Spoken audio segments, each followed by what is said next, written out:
You are watching Wide Field with Vivian Birchall.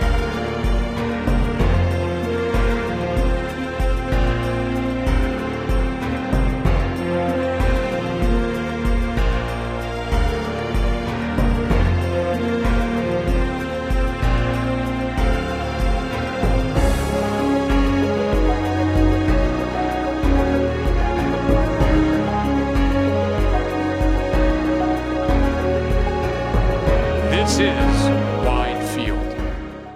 Welcome to Wide Field. I'm Vivian Kobusingye Birchall, your host. My guests are aerospace engineers, Johnny, Janelle, Cadence, and Marlies, who are going to share with us their insights into being Black in space. All of you, welcome to the show. Thank you. Please introduce yourself and tell us what you do in the aerospace industry, beginning with Cadence. Sure. Hi, everyone. I am Cadence Payne. I'm a fourth-year PhD student at MIT in the Department of Aeronautics and Astronautics. And I am a space systems engineer, which means I'm basically like the person who takes all of the pieces of a spacecraft mission and kind of puts them together. It's like a giant puzzle to make sure they work. So I manage a lot of like spreadsheets, kind of doing different analyses for like power budgets, so how much power we're generating on the spacecraft versus how much power we're using by all the stuff on the spacecraft. Also looking at some baseline thermal stuff. I'm definitely not a thermal engineer though, so I'm no expert on that. And doing different things like that. So yeah, I work on tech development and mission development for small spacecraft called CubeSats. So they're spacecraft that are about like this big, about the size of a loaf of bread. And my primary projects now are focusing on science for the Earth's aurora, so the northern and southern lights, as well as looking down at the oceans and doing oceanography for climate science. I'll try to remember at least half of that. Johnny? Hey everyone, my name is Johnny Worthy. I am a technical staff at MIT Lincoln Laboratory in the Space System Analysis and Test Group. And it's a pretty vague title, but what my job really consists of is looking at a bunch of different threats to US space systems and trying to make sure that the US has the freedom to operate in space. And so we look at things, you know, the entire space chain. So the ground systems, some of the supporting ground stations, the end users, the spacecraft themselves. And we look at all the different ways people might try to, engage with the US and deny us the ability to operate in space, deny us communications, things like weather prediction, navigation, and try to make sure that we, maintain those capabilities as best we can. It's a pretty exciting job. You get to, see a lot of the different pieces. You work a little bit with the communications piece. You work a little bit with the spacecraft design. You maybe get to work with radars and optics, kind of look at satellite tracking. You kind of get your hands on all the different pieces, and it's pretty cool to see the end-to-end result. And I think that's where I'll end it. Janelle? Hey everyone, so my name's Janelle. I am an instrument operations systems engineer at the NASA Jet Propulsion Laboratory, another one of those mouthful titles, but essentially my job boils down to being a part of the team that ends up operating our scientific instruments once they get to space. So to give a clearer understanding of what that job consists of, I'll give you an example from my first project, which was the Cassini mission to Saturn. And so my job on that mission was actually to operate its cameras. I should say cameras, quote unquote, because they're a little bit different than the cameras we have here on Earth.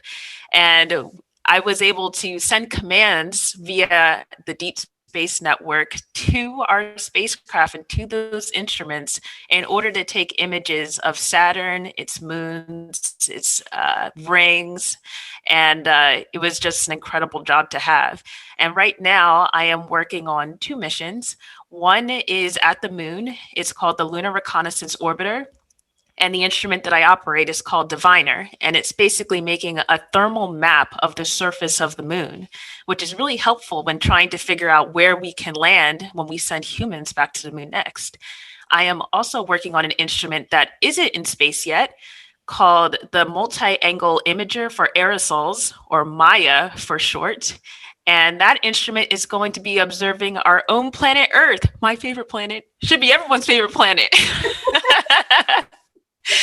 And this instrument is near and dear to my heart because the mission and the goal for this instrument is to actually figure out what kinds of pollutants are causing human health issues in cities around the world.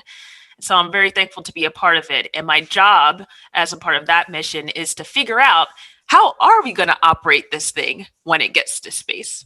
So that's a good summary of what I do as an aerospace engineer.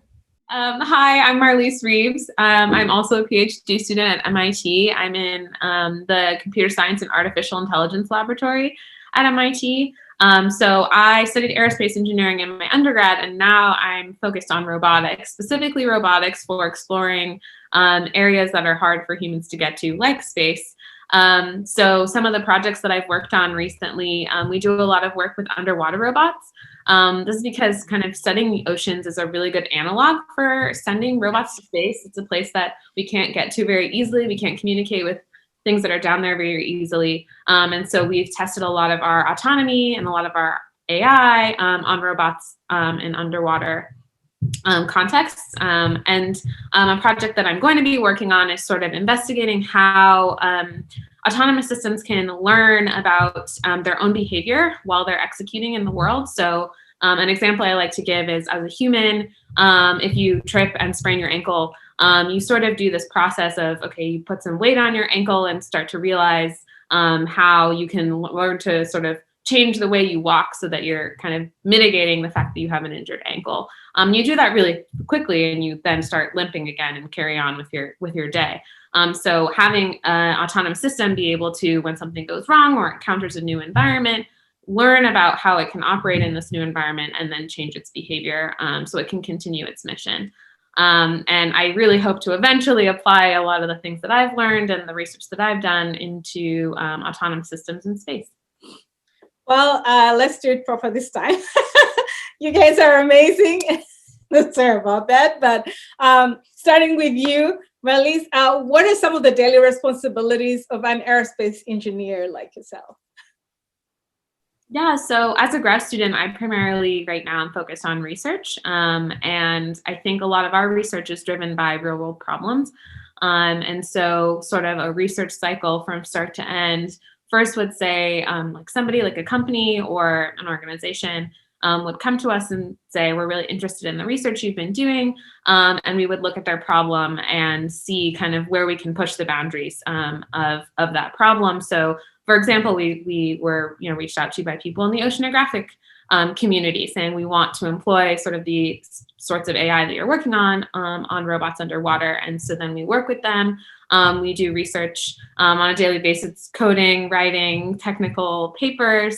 And then ultimately we want to demonstrate the work that we do. So in the ocean exploration scenario, that meant getting to go out onto an actual boat and put things in the water and put our code on robots and underwater vehicles and test them out. So and then we learn from that and sort of iterate on that process. And it's pretty collaborative as well, both with the people who are coming to us because they're interested in our research and with the other people in my lab.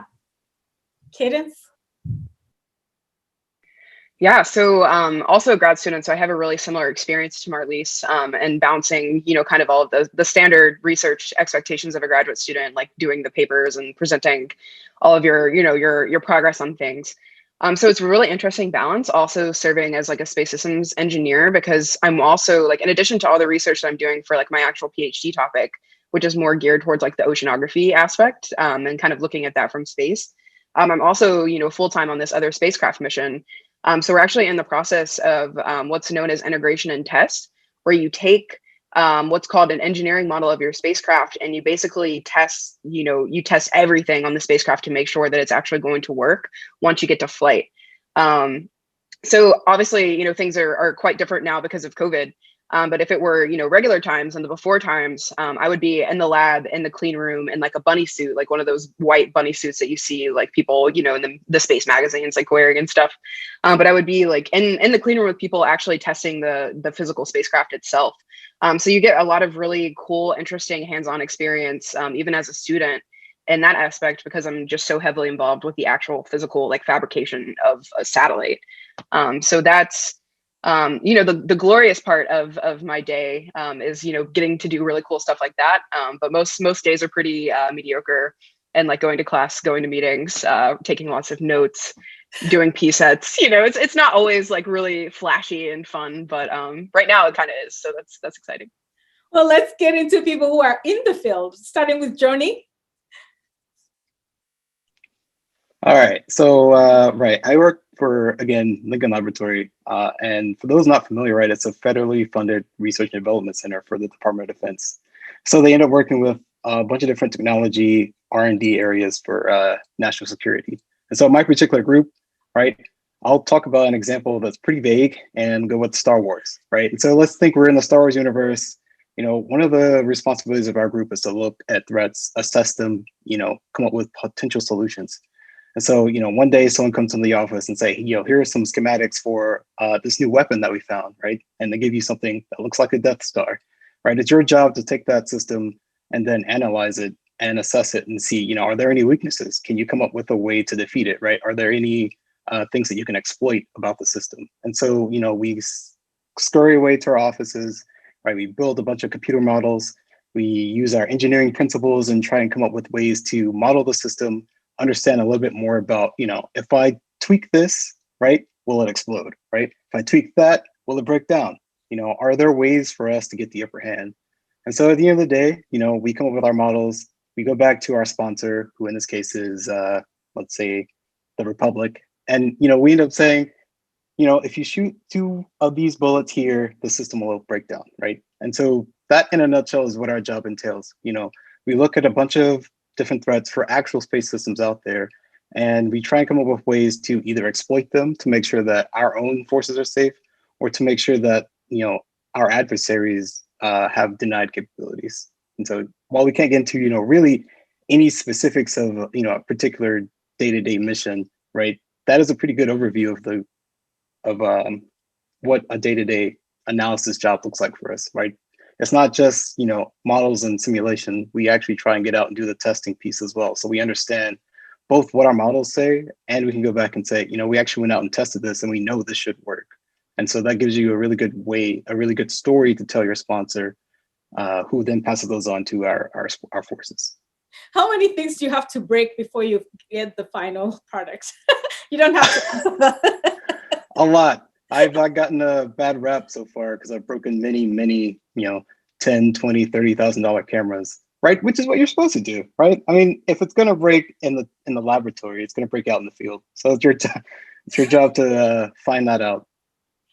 Well, next, Janelle. Here we go. Oh man, I wish I could comment on everybody's job. Like there's so much crossover that we all have. Cadence mentioned integration and testing. That's the exact phase that the Maya mission is in right now. So she already gave a really great definition of what we are doing.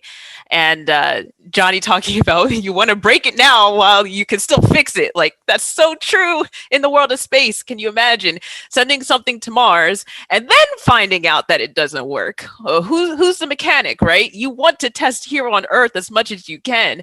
So thank you guys for giving all of that background information. Super helpful for explaining what I'm doing right now. So in the context of my job and my role, I'm not necessarily required to be putting on the bunny suit to go and work with the hardware that Cadence described, just because my whole job is supposed to be based on this theory that we can remotely operate things on Earth that are in space. So I don't need to physically be right next to it. But I can guarantee you I'm nosy and I want to see the instrument and I want to see the hardware. So I'm going to try and get in that bunny suit anyway and be able to look at the actual instrument before it gets to space. So since that's the phase we're in now, there's a lot of software development work going on because that's what we actually end up using in order to operate these instruments once they get to space. We need to create instructions that the instrument understands that come in the form of ones and zeros, bits, bytes, packets of data. And the other half of the job is we have to have a way of being able to tell that what we actually planned happened. And so switching over to my project that is actually in space right now, Diviner at the moon, it's best to explain my day to day like this. So I come into the office, I go to my laptop because we live in an amazing era of technology, and you don't actually have to physically be at the lab in order to do these types of operations anymore, which works out really well, especially during COVID and the pandemic. And so I'm able to log on into my computer, and we have a database that's collecting all of this data that gets sent down from the antenna whenever we make contact with our instrument. And so let's say we do that 4 or 5 times a day. Well, when I come in the morning, I want to see that the 4 times we made contact were successful, that the commands that we sent were accepted by the instrument and executed properly. So I run through my checks. I'm looking at screens that tell me information about the health of the instrument. We kind of personify them in a way. We say health and safety. We want to make sure they're healthy and they're safe and they're not in any kind of trouble or danger. And we do that by looking at things like the voltage, the currents, the temperatures, just to make sure nothing is out of limits. And if something is, you'll see a yellow or a red alarm so that you visually, oh, wake up, Janelle, something's going on right here. And so, there are times that operators are woken up in the middle of the night. I have been woken up in the middle of the night by calls saying there was an issue with a pass that we had with an antenna or a contact we had with our instrument. And what do you want us to do now? What do you want us to do now? Should we make new commands? Are we okay? Is the instrument in a safe position? Will anything happen? And so the day-to-day can vary, but as an operator, what you want life to be is boring. You want it to be boring because if it's boring, that means nothing bad is happening. And that's a good state to be in. Well, there's a lot of Black excellence here. I'm so proud of you. But this is Black History Month. It's been a journey for Blacks to get into space. So with that in mind, what made you choose the aerospace engineering field? And what has been your experiences as Black people in the field? We'll start with Johnny this time. So my parents bought me a space shuttle Lego set, like I guess 20 years ago now. Oh my God, maybe 25 years ago now. And ever since then, and then seeing the launch on TV, I was like, man, I got to be an astronaut. So from as long as I can remember, I've always wanted to be an astronaut, and went to college, figured out that the people who actually put them in space are engineers, and then decided to be an aerospace engineer instead. And it's been kind of an interesting ride to get here. I went to Georgia Tech for undergrad, and well, for all my degrees, I went to Georgia Tech. And it was interesting because up until college, right, I was like the only Black kid in like the advanced placement courses and all those things, and like none of the people who I associated with outside of a school environment were interested in space, right? So none of the Black friends I had were interested in doing cool nerdy things, and so ended up having kind of a bit of an identity crisis, right, going into college. But there was this program called Challenge where you came in with the entire cohort of African American students, and like you built kind of your network up before college started. So like the first 4 weeks of the summer, I guess the last 4 weeks of summer before the semester started, you spent together. And it was just mind-opening to see that there are so many just exceptional Black kids out there who want to be engineers, and just understanding that like it doesn't matter how you want to, how you express yourself as an engineer or how you want to be, right? It kind of gave me self-confidence to be confident in my choice to be an aerospace engineer and push forward. And that really carried me forward through undergrad and then on into grad school. And I think I was pretty fortunate at Georgia Tech because it's an engineering school, there are only engineers. So there are quite a few Black kids that I kind of got to hang out with and go through undergrad with. There was even a Black aerospace professor that taught jet and rocket propulsion, which I thought was awesome, right? There's like someone who I wanted to be up there teaching me about how rockets go boom, essentially. Right, going further into grad school, things got a little bit more monochromatic, but right, I still had that baseline, confidence, and I still want to be an aerospace engineer. That carried me throughout the rest of my college years. Sure. So, yes, I'm a huge sci-fi nerd.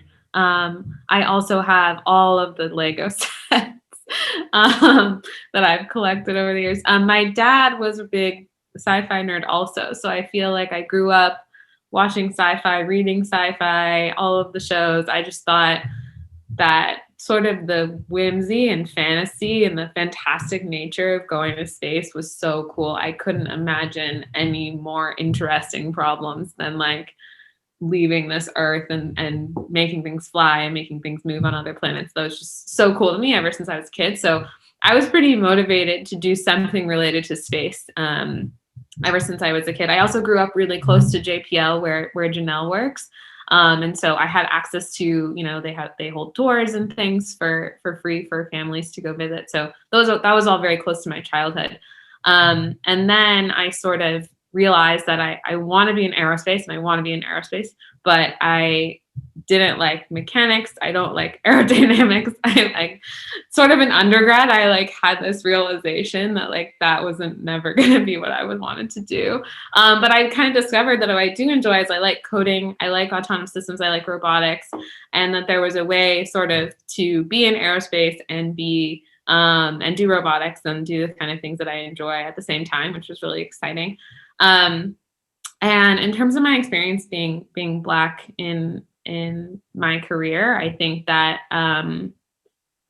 I tried not to let it define me or let it kind of hinder me at all. Obviously, I found wonderful peers, however far and few between they were. I think aerospace is very unique in that everybody is super passionate in a very kind of special and connected way. And I often found that passion like broke down a lot of barriers that I may have faced. And I think that while it's important not to ignore that there are challenges and prejudices, I sort of tried to stay positive and always keep the mindset that I was where I was supposed to be, that there was that was exactly the place where I wanted and should be. Yeah. And Cadence? Yeah. So I don't know. I didn't know that I wanted to be an aerospace engineer for a long time. I like as a kid, I was always fascinated. So I grew up in Kentucky. That's where I'm from. So I was always fascinated by the nighttime sky because I had a really clear view of it. So I'd always just like lay in the grass, like in some random field somewhere, because that was just what we did. Just like looking at the stars and being like, what is that? And just like being really curious about it. But it wasn't until my junior and senior year of high school until I got like really interested in space. So I did this like college prep program called the Governor Scholars Program, which is native to Kentucky, where I studied, basically like went to college for 5 weeks while I was still in high school. And my mom and my stepdad at the time, I actually wanted to be a photographer. My mom and my stepdad were like, oh, well, maybe you should like explore something new. And my stepdad was like, I took this astronomy class in college and I really liked it, so maybe you should do that. So they convinced me to actually study astronomy. And I like fell in love with it. That was my first real exposure to space. Just like getting to know like the universe and like all the things that you could actually do, and the fact that you could actually study that as like a professional person and like make that your whole career. But then I like went back to high school and I took a psychology class, and then I fell in love with that. I'm an incredibly indecisive person. So then I was like, okay, well, I want to be a psychologist. I want to help people. I want to be a therapist.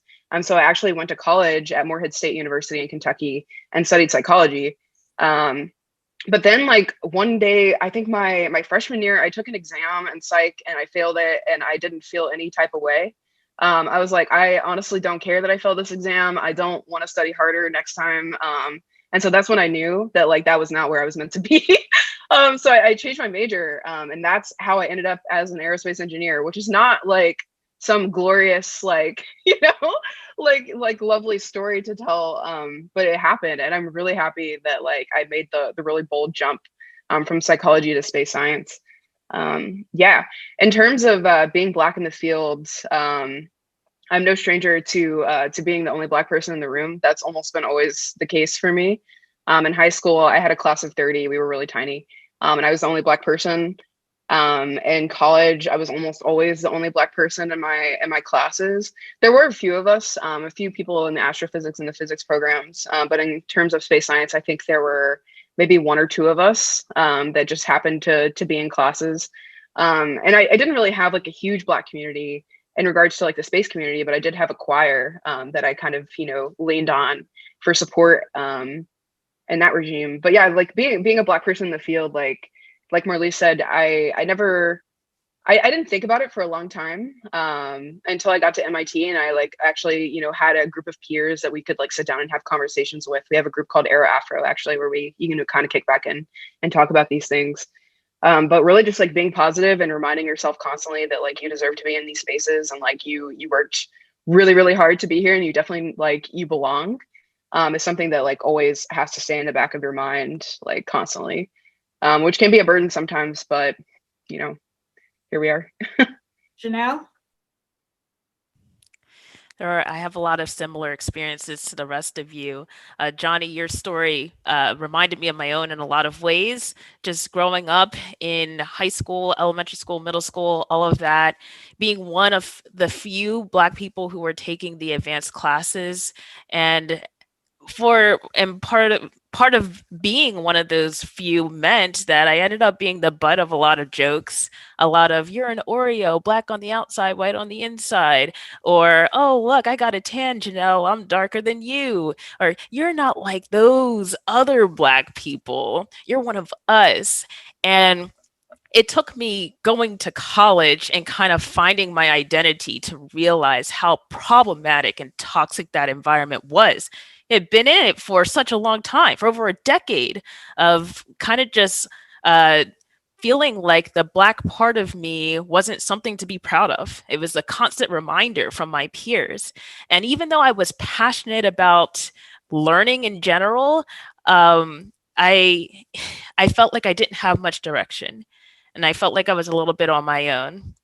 And so the reason why I got into aerospace engineering is actually because of a series of random events, honestly, because I grew up in New Jersey, in a town that no one would know, and never knew anyone who worked for NASA. If you wanted to be an astronaut, I mean, you're talking fantasy at that point. You might as well say, I want to grow up to be a princess. And so it never even crossed my mind to think about what it would be like to be in that field. And so I had my junior year has started getting a lot of letters from colleges, and I have received this pamphlet in the mail from this school called the Massachusetts Institute of Technology. I had never heard of it. It was on its way to the trash can. My mom saw the pamphlet and was like, "Whoa, what are you doing? That's a good school." So like, okay, so we look at the pamphlet. It's advertising this MITES program, that's MITES, for juniors going into their senior year. Basically, you need to submit these essays, you needed to submit test scores, but the catch was if you got in, it was totally free to you. You just needed to find your way to MIT, and you would be spending weeks on campus learning from professors, learning from students who went to MIT about what it meant to be an engineer. And so my mom made me fill it out. And, I was doing a lot of things, so it wasn't exactly top of my list, never heard of this school, but I got it done night before, procrastinating. And long story short, I was accepted into it, not knowing anything about this magical school called MIT. And when I got there, it was a game changer because this program was meant for minorities in America. And I was meeting students from all over the country who were just as willing to stay up until 2 a.m. figuring out the answer to these math problems as I was. And we weren't even getting graded on it. It was like a whole new world. I went to public school. There wasn't that attitude there. And so after I finished that program, it's like MIT was a no-brainer. I applied to it, early action. I didn't care about any other school. I got in. It was amazing. And then when I got there, the question was still, well, now what? I had my taste of engineering, but I could not tell you or begin to tell you the differences between mechanical or biological or civil. There were so many choices. And so math is what was familiar to me. I thought I was going to go into math, but I decided to take an intro course at the advice of some upperclassmen that I met. And so I took intro to aerospace engineering because it had the word space in it. And space is cool. I think everyone agrees here. Space is just cool. I have been up at night looking at black hole YouTube channels and this and that. I was like, okay, let me give this one a try. And on my first day, I sit down and our professor's going over the syllabus and saying what we're going to learn during the year, how rockets work, how planes fly. And he pulls up this photo of an astronaut fixing the Hubble telescope and just casually drops that was me back in the day. And I'm like, wait, what? My heart. I'm looking around. My classmates must have already knew who this man was, but I didn't. And it was a game changer to go from knowing absolutely no one in this field to having an astronaut teaching me. And so that's really the reason why I chose to do what I do. And because the path was not clear for me, and because there was not really much mentorship and much direction that I could get from others, I want to make the path easier. And so the ways that I'm doing that is I'm the president of the Black Employee Resource Group at JPL. I'm also doing a lot of outreach for the local community and beyond. I'm on the board of the YWCA, doing STEM projects for girls in the area. And I also talk to classrooms, whatever I can, so that when other Black girls or other Black students look at me, they can see themselves and picture themselves also being someone who can work for NASA.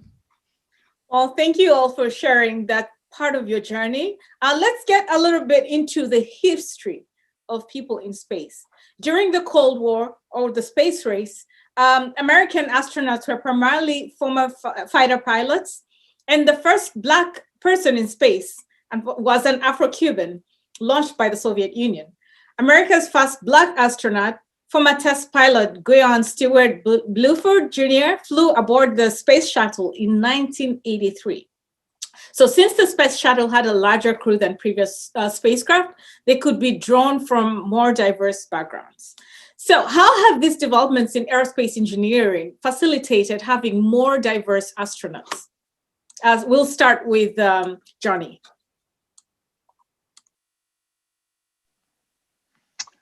So I think this is a pretty interesting question, because I think when you look at the astronauts over the past, I guess, decade, I mean, you do see more diversity for sure, right? But I don't, like, when you think back to like the 1990s and the space shuttle era, I don't know how much more diversity there is compared to back then overall. But at the same time, like, I think the sentiment amongst the youth these days is that, there are a lot of different things you can get into. And I wonder, if, maybe being an astronaut, or maybe, specifically being an astronaut, might not be top priority or something that everyone's, as interested in. Whereas now, the STEM field supporting astronauts and aerospace is being much more heavily advertised. And there are a lot more opportunities in terms of STEM recruitment and retention. I know that when I was at Georgia Tech, right, we spent a lot of time with some of the local elementary schools, and we did like different lessons like phases of the moon and some interesting things where we taught a little bit of space and some of the reasons for the season type activities. And so, we're not necessarily, talking a lot about astronauts in particular, right? But we're just kind of laying the seeds of, there are a lot of things that go into becoming an astronaut. And I think if you think about all the paths you could take to become an astronaut, there are a lot of things you can kind of break off that path and go down the line of, I want to be an environmental engineer. I want to be like a mechanical engineer. Maybe I just want to build the thing, and as opposed to be out there in space. And so, I think there definitely has been a lot more diversity when it comes to the astronauts over the past couple of years. But I think you've seen a lot more growth and diversity in the supporting fields that, the people who are doing the mission design, right? The people in the actual, supporting roles, for lack of a better word, right? If you think back to, when Charles Bolden was the NASA administrator, right? That was a big deal for me in particular, because, I might have always wanted to be an astronaut, but I never ever would have thought about being the administrator of NASA. But, here's a Black man who is now the administrator, the organization that sends all the astronauts into space. Like that's a huge deal, I think. And so, seeing things like that, in my opinion, is a little bit more impressive than just seeing, more diversity in the astronauts. I think just as a result of having increased diversity in all the science fields leading up to what the astronauts rely on, will ultimately result in more diversity in terms of astronaut selection. And one of the reasons I say this too is, right, if you think of some of the SpaceX developments, right, they kind of revert back to the old, older white pilots are kind of the test subjects there. And so, there's definitely more diversity down the pipeline for sure, right? They're going to be sending more people into space. And it's just a numbers game at that point where you start getting more diversity in terms of more Black people, more women, more underrepresented minorities into space. But I think, right, the key piece is just kind of those supporting roles, and right, and showing people that you can be the NASA administrator, right? We just got our first Black Secretary of Defense, right? You can be that major role. You can be the person who aims the gun of funding, for lack of a better word, right? If you want astronauts to get all the funding, you can get in that top role where you dole out the money. And I think it's just as important to see that, for space to survive, right, as a field, and for space development to continue to happen, it's just as important to see yourself out in space as it is to see yourself in the roles of, I am the guy in charge of the science and development, right? I am the Department of Defense lead, right? I am in charge of funding, and being able to see yourself in those roles, I think, are just as important. And anyone else want to share your thoughts on this, Marlies? I have one quick thought to add. So I think I agree with what Johnny said. I think a lot of the diversity has been promoted by diversity being promoted in other areas and helping more people of more backgrounds through the pipeline. There's one actual technological thing that I will mention. A couple of years ago, maybe now, a year and a half ago, was the first all-women, all-female extravehicular activity, or EVA, or spacewalk. This is basically when the astronauts leave the International Space Station to do maintenance and other sort of tasks on the exterior of the International Space Station. And there had, since up to this point, even though there have been many women astronauts on board the ISS, there's never been an only female spacewalk team up to that point. And one of the reasons for that is they just didn't have enough spacesuits that were the right size for smaller people like women. And so, I mean, that's a very small technological thing, but I think making sure that as we are developing more technology, that the technology itself is accessible to everybody, is a thing that I think more people are thinking about, including like I'm an AI researcher. We think a lot about the impacts of AI in society and how more and more it's becoming apparent that representation and diversity is going to be so important as these sort of AI systems continue to permeate our lives. And so I think that's a thing that people are actively thinking about, which I think is really great. Anyone? Yes, Janelle? You brought up a lot of very interesting history when you prefaced this question, and I highly recommend the film Black in Space, same name as this little talk we're having right now, the film Black in Space, because it goes into detail about what it took to get the first Black person into space. And believe it or not, the US was not first. And the fact that Russia was first actually put a little fire under us to get our act together, because America was dealing with a lot of trouble at home outside of the space race itself, including the civil rights movement. And so I actually went to an event with the Black Employee Resource Group I was telling you about with JPL to watch this film with the film writer and some guests that she brought along with her. And so we watched the film, we had a discussion, and then I started to realize that one of the people sitting in front of me had a little name on the back of his seat, and it was the same name that they were talking about in the film. Edward Dwight, the first African-American astronaut candidate. He was not the first to go to space, but he was the first candidate. And I got to shake his hand. We got to shake his hand and take a picture with him with a living legend, right? It was an incredible experience. And I really urge people to learn more about that because it's just incredibly interesting. And Ed Dwight is still alive today and is worth looking up. Janelle, it's interesting that you mentioned that. I watched that movie about 3 days ago. I came across it and it was unbelievable. I shed a tear when I saw that first candidate being he was rejected in a way, and he felt ready. And I felt so sad. It was a sad story because everyone had hope that he was going to be the first Black man astronaut. Anyone else have any thoughts on that? I have two quick things to add. The first, if you don't know who Charlie Bolden is, like, please look him up.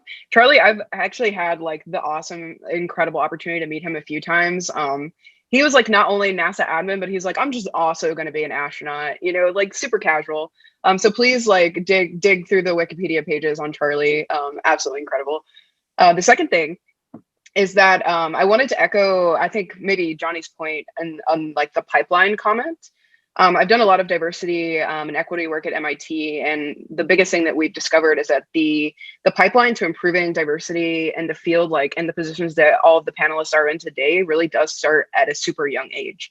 So encouraging, you know, little Black boys and girls in school to like get interested in STEM and to take interest in math and to understand the different applications of math outside of just like applying it to the quadratic formula, and like being able to make that intuitive connection between like, oh, I'm learning math today so that I can build spaceships in the future, so that I can build satellites in the future, so that I can send humans to space.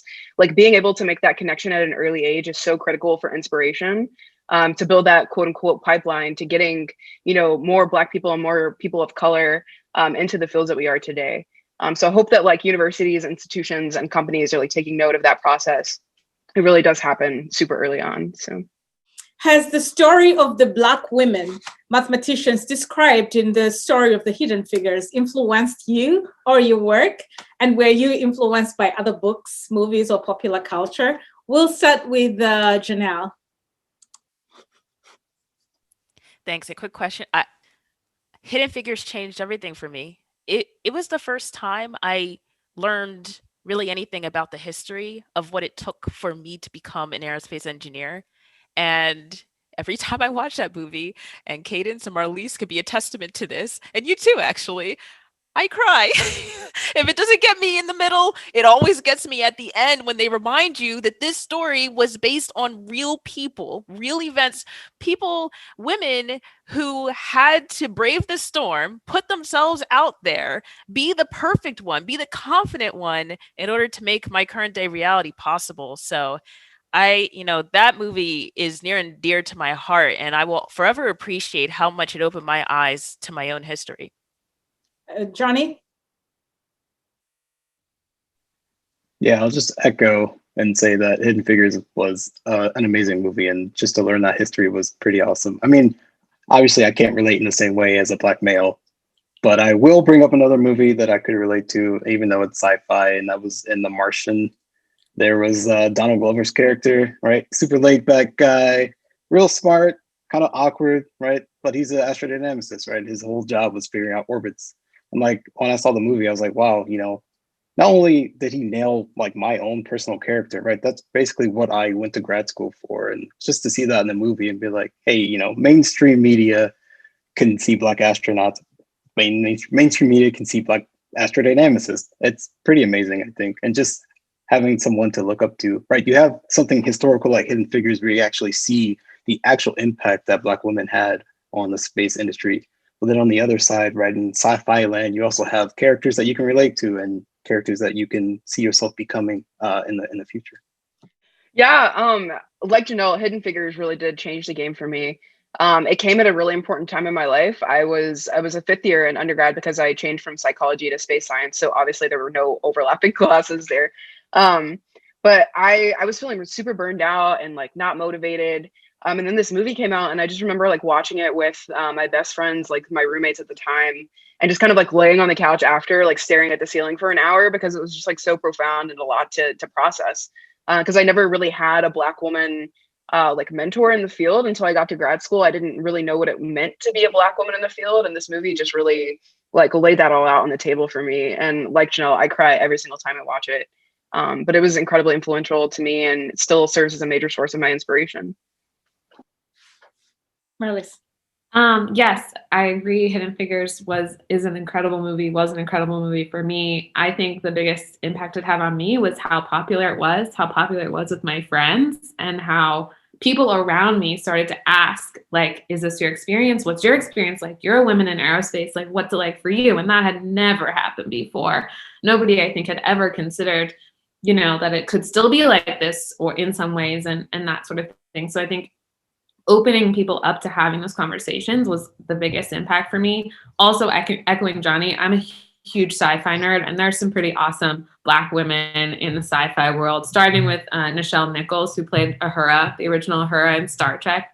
She's a legend. I love, there's so many, more than I think you would think. And I definitely echo that, like, sci-fi definitely had a huge impact on me, wanting to be those fantastical characters. Well, all of you, thank you so much for making the time to make this history episode happen. Happy Black History Month, and I hope to host you again some other time. Thank you so much for the invitation. All right, yes. And to our viewers, thank you for watching Wildfield. Till next time.